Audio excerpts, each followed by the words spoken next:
तो राजस्थान का घमासान है और इस रण में तमाम रैली रोड शोज करने के बाद हमारे साथ बीजेपी के अध्यक्ष जेपी नड्डा जी अब बातचीत के लिए यहां पर जुड़े हैं। नड्डा जी, जब आप प्रधानमंत्री के चेहरे को प्रोजेक्ट करते हैं तो क्या इस बात की ये स्वीकारोक्ति नहीं है कि आपकी जो स्टेट लीडरशिप है इन तमाम राज्यों में, उस स्टेट लीडरशिप पर एंटी इनकम्बेंसी का डर आपको सता रहा है और भरोसा आपका उन चेहरों पर कम है, इसीलिए पीएम का चेहरा सामने? नहीं, ऐसा नहीं है। देखिए, हम थोड़ा सा इसको आप स्ट्रेटजी वाइज समझिए।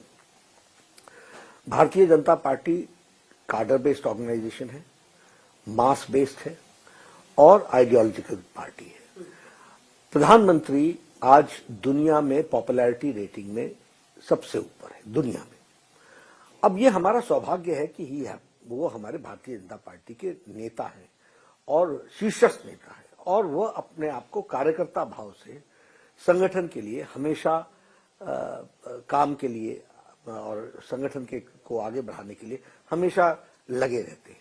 अब ऐसी परिस्थिति में जो हमारे नेता, ये हमारा सौभाग्य है, तो कैंपेन में हम उनका सदुपयोग करें, ये आवश्यक भी है और हमारे लिए जरूरी भी है।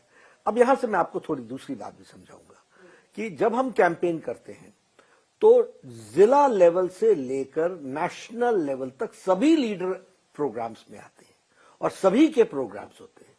अब यहां क्या स्टेट लीडर्स के प्रोग्राम नहीं हो रहे? क्या हो रहे हैं?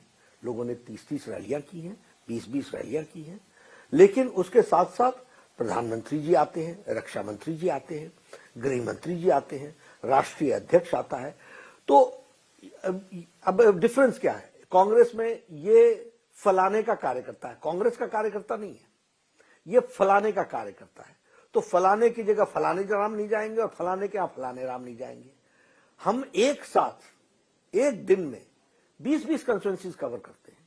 कैसे करते हैं? हर एक कोई 4-4 कॉन्स्टिट्यूएंसीज करते हैं और प्रधानमंत्री तो संभाग को करते हैं, यानी 10-10 कॉन्स्टिट्यूएंसीज को एड्रेस करते हैं।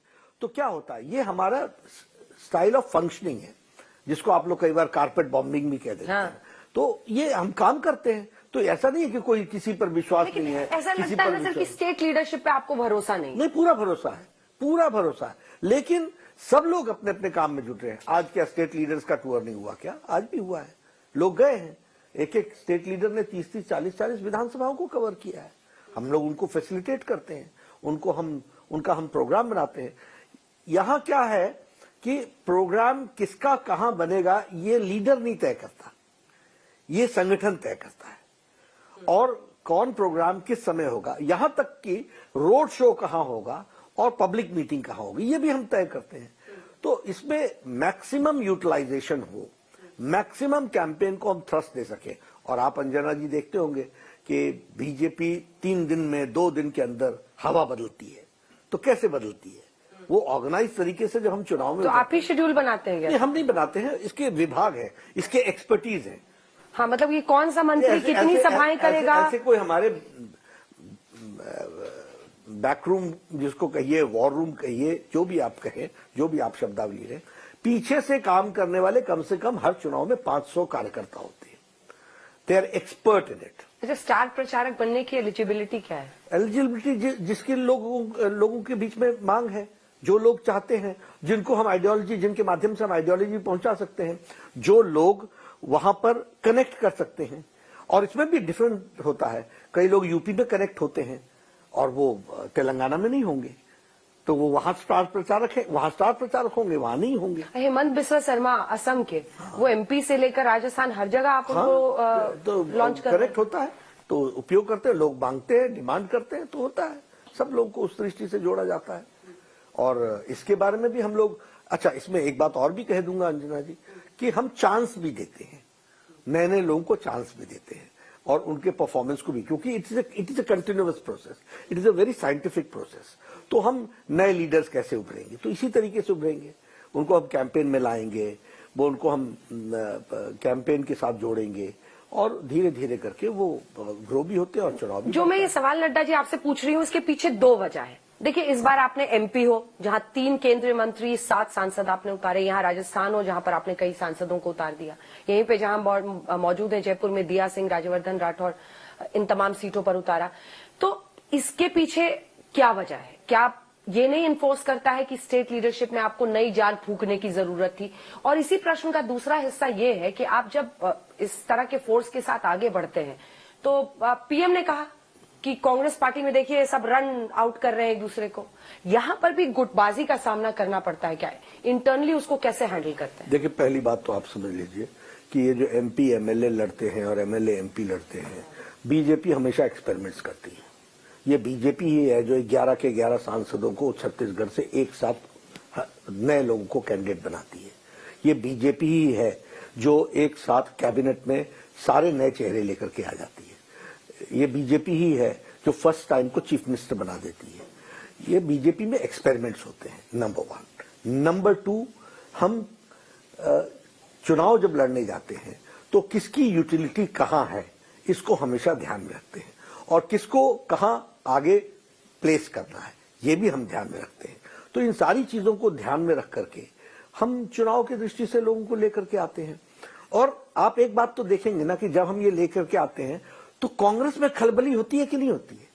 इसका मतलब we are right in our strategy, और वो कहीं ना कहीं गफलत में पड़ते हैं। और चुनाव क्या है? रणनीति है। मैं बार बार बोलता हूं वो पर्दे का विषय होता है, समय पर हम पर्दा हटाते हैं। तो ये तो हमारी स्ट्रैटेजी है। इसमें अगर देखिए, अब हमने 7 सांसद उतारे मध्य प्रदेश में, खलबली मच गई सारे। क्यों मची? अरे भाई, हम अपना घर में आपको किसको कैंडिडेट दे रहे हैं, उससे कांग्रेस को क्या दिक्कत हो रही है? लेकिन इसका मतलब आपकी खलबली इस बात को बताती है we are right in our approach and we fight elections as elections. ठीक है, रणनीति पर अब बात होती है तो 3 अलग अलग मुद्दे आपने दूसरी बात कही पहले प्रश्न की, जो रह गुटबाजी। हाँ, गुटबाजी रन आउट कर रहे हैं यहाँ पर भी, राजस्थान में भी ऐसा तो बिल्कुल नहीं है। देखिए, मैं आपको फिर बताता हूँ सर, कई गुट बने हुए हैं। ये मैं आपको बताता हूँ। 2 चीजें समझिए। पहली चीज ये है कि ये जीवंत पार्टी है। जीवंत पार्टी में लोगों को अपने ओपिनियंस को एक्सप्रेस करने का पूरा अधिकार है, और ये डेमोक्रेटिक पार्टी है। डिफरेंस ऑफ ओपिनियन भी होता है।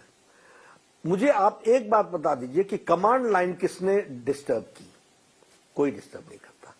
यानी जो फैसला हो जाता है उसके साथ सब चलते हैं। ये कार्डर बेस्ड डिसिप्लिन पार्टी है। अब डिफरेंस ऑफ ओपिनियन तो हमेशा रहेगा, क्योंकि जीवंत पार्टी है, डेमोक्रेटिक पार्टी है। तो कुछ लोगों का मत कुछ और हो सकता है, कुछ लोगों का मत कुछ और हो सकता है। लेकिन मान लीजिए एक्स लीडर को कहा गया कि आप यहां सभा में जाओगे, कोई लीडर यहां ये नहीं कहेगा कि नहीं मैं नहीं जाऊंगा, नहीं कह सकता है। इसका मतलब once the decision has been taken everybody has to obey it.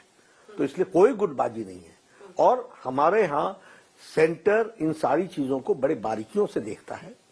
अगर हमें कोई डिफरेंस ऑफ ओपिनियन दिखता भी है तो उस डिफरेंस ऑफ ओपिनियन को भी आयरन आउट करने का काम हमारे केंद्र के नेता करते हैं। अब स्ट्रैटेजी पर आते हैं सर। आपके जो संकल्प है और कांग्रेस पार्टी की गारंटीज है, उसमें क्या फर्क है? वो कहते हैं 500 में सिलेंडर देंगे, आप कहते हैं 450 में देंगे। वो कहते हैं इतनी नौकरियां देंगे, आप इतनी देंगे। वो 10,000 गृह लक्ष्मी योजना में देते हैं, आप लाडली स्कीम लेकर आते हैं कहीं पर, और यहाँ राजस्थान में भी महिलाओं के लिए स्कीम है। फर्क क्या है फिर? मतलब फर्क ये है, कौन कितना पैसा बांट सकता है? नहीं, ऐसा नहीं। फर्क क्या है मैं आपको बताऊं। पहला फर्क ये है कि कांग्रेस पार्टी पहले डोल आउट करती थी, पैसों को डिस्ट्रीब्यूट करती थी। कांग्रेस पार्टी का इतिहास उठा करके आप देखेंगे तो आपको हमेशा ध्यान में आएगा, कहेंगे हम ये कर देंगे, हम कर्जा माफ कर देंगे, हम वो कर देंगे, हम सबको फ्री में इलेक्ट्रिसिटी देंगे। ये सब किया इन्होंने। प्रधानमंत्री मोदी जी के द्वारा जो भी कुछ दिया गया वह उस समाज को, उस वर्ग को स्वावलंबी बनाने के लिए दिया गया। जैसे आयुष्मान भारत, गरीब आदमी अपना इलाज नहीं करा सकता था, तो हमने आयुष्मान भारत शुरू किया। आयुष्मान भारत में भी एक बात ध्यान रखी, इंश्योरेंस नहीं दिया, एश्योरेंस दिया। स्टेट देती है पैसा, हमारे यहां इंश्योरेंस स्कीम नहीं है। यानी व्यक्ति को लाभ मिल सके, कोई इंश्योरेंस कंपनी के द्वारा हम नहीं चला रहे थे। हम state had taken the responsibility of giving you 5 lakh rupees. आज उसके चलते क्वालिटी ऑफ लाइफ गरीब आदमी की अच्छी हो गई। हम लोगों ने क्या दिया? प्रधानमंत्री गरीब कल्याण अन्न योजना। 13.5 करोड़ लोग आज गरीबी की रेखा से ऊपर उठ गए, और उनके मन में एस्पिरेशन आया कि अब हमको कुछ और भी खरीदना है, क्योंकि रोटी का इंतजाम, आवास का इंतजाम, इलाज का इंतजाम, पढ़ाई का इंतजाम, ये हमारा कर दिया गया है। अब हम स्वावलंबन की ओर आगे बढ़ रहे हैं। हाँ, अब मैं कांग्रेस पार्टी पर आपको कहूंगा, कांग्रेस पार्टी ने जो अब ये देना की बात जो शुरू की है, वो बीजेपी को कॉपी करना चाह रही है, क्योंकि उन्होंने पहले डोल आउट किया है। अब उनके समझ में आया कि अब हमको भी स्वावलंबन की बात करनी पड़ेगी। ठीक है, लेकिन वो मैथमेटिक्स नहीं करते, वो वर्कआउट नहीं करते, इसलिए उनकी स्कीम्स, अब उन्होंने कहा कर्जा माफी करेंगे, 19,400 किसानों का डिफॉल्ट हो गया और कुर्की हो गई। तो क्या किया आपने? वर्कआउट नहीं किया। आपने कहा हम बेरोजगारी भत्ता देंगे, एक पैसा नहीं दिया। आपने कहा हम नौकरी लगाएंगे, आप एक नौकरी नहीं लगा सके। आपने कहा कि हम इस सेक्शन को इतना फाइनेंशियली सपोर्ट करेंगे, आप नहीं कर सके, क्योंकि आपने लोग लुभावने नारे लगाकर लोगों को गुमराह करने की कोशिश की। बीजेपी ने जो कहा, सौभाग्य योजना, प्रधानमंत्री गरीब कल्याण अन्न योजना, आवास योजना, जल जीवन मिशन, उज्ज्वला योजना, उजाला योजना, ये सारी योजनाएं धरती पर उतारी गई हैं। क्यों? क्योंकि इसका मैथमेटिक्स वर्कआउट हुआ था। उनका मैथमेटिक्स वर्कआउट नहीं हुआ, इसलिए काट की हांडी बार बार नहीं चली। लेकिन नड्डा जी, आप इसको कितना भी सुंदर सुंदर नाम दे दीजिए, अगर आप खाना दे रहे हैं तो आप मुफ्त खाना दे रहे हैं और उसका खर्च स्टेट उठा रहा है। सुप्रीम कोर्ट ने भी इस पर चिंता जाहिर की है। आप मतलब विपक्षी पार्टियां करें तो रेवड़ी, आप करें तो लाभार्थियों को हम दे रहे हैं। जब आप कहते हो कि हम फ्री इलेक्ट्रिसिटी देंगे, ये रेवड़ी है, ये रेवड़ी है। अगर आप इसकी जगह पर ये कहें कि भूमिहीन किसान को हम कुछ फाइनेंशियल सपोर्ट देंगे, तो ये उस वर्ग की आप बात कर रहे हैं जिस वर्ग को कोई नहीं देख रहा है, और उसके कारण हमारी इकोनॉमी को जो ग्रोथ मिलनी चाहिए वो उसमें हिंड्रेंस बन रहा है। तो उसको हम जब सपोर्ट करते हैं तो वो हम समाज को, देश को आगे बढ़ाने का काम। ठीक है, अब लगभग मैं आपको बताता हूं, 13.5 करोड़ लोगों को गरीबी की रेखा से निकालना, ये हम नहीं कर रहे, इंटरनेशनल मॉनिटरी फंड ने कहा है, IMF ने कहा है, 13.5 करोड़। अब ये एम्पावरमेंट हुआ कि नहीं हुआ? अब आप देखिए, इस बार की दिवाली में रिकॉर्ड लोगों ने खरीदारी की है। कैसे की है? कि जब उनके रोटी कपड़ा मकान की बात कंप्लीट हो गई, तो उनके पास जो फाइनेंशियल सपोर्ट था, जिसको 2 वक्त की रोटी को खाने के लिए जूझते थे, उससे जब वो निकल आए तो वो आगे की बात सोचने लग गए। तो ये है एम्पावरमेंट। और आप रेवड़ी बांट रहे हो, और रेवड़ी में हमको भी रेवड़ी मिल जाए, तो क्या इसको क्या बोला जाएगा?